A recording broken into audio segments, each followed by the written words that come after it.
मंचरमध्ये कांदा आंदोलक शेतकऱ्यांना ताब्यात घेतलेले आहे। मंचरमध्ये आंदोलन शेतकरी करत होते, याच वेळेला या कांदा उत्पादकांना पोलिसांनी ताब्यात घेतले। थेट जाऊयात आंदोलनस्थळी, आमचे प्रतिनिधी रोहिदास घाटगे उपस्थित आहेत। रोहिदास, गेल्या काही तासांपासून शेतकरी आंदोलन करत आहेत, मात्र आता या कांदा उत्पादकांना पोलीस ताब्यात घेत आहेत।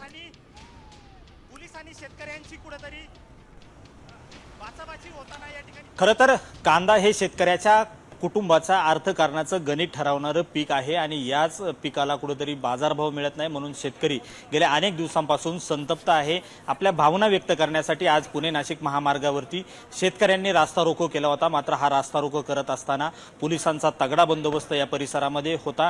राज्याचे अनेक नेते या आंदोलनामध्ये सहभागी झाले होते, मात्र शेतकरी प्रामुख्याने केंद्रस्थानी होता। शेतकऱ्याच्या भावना ह्या आक्रमक होत्या। अगदी कांदा महामार्गावर ओतून आपल्या भावना या ठिकाणी शेतकऱ्यांनी व्यक्त केल्या।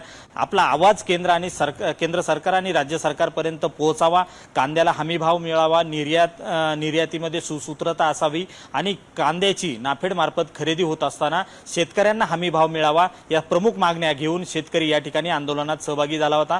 अर्धा तासापर्यंत हे आंदोलन सुरू होतं, मात्र पोलिसांच्या दडपशाहीने हे आंदोलन कुठेतरी थांबल्याचा आरोप शेतकऱ्यांनी केला आणि हे आंदोलन थांबलं असून सध्या काही परिस्थिती थोडी तणावपूर्ण दिसते। धन्यवाद या संपूर्ण माहितीसाठी।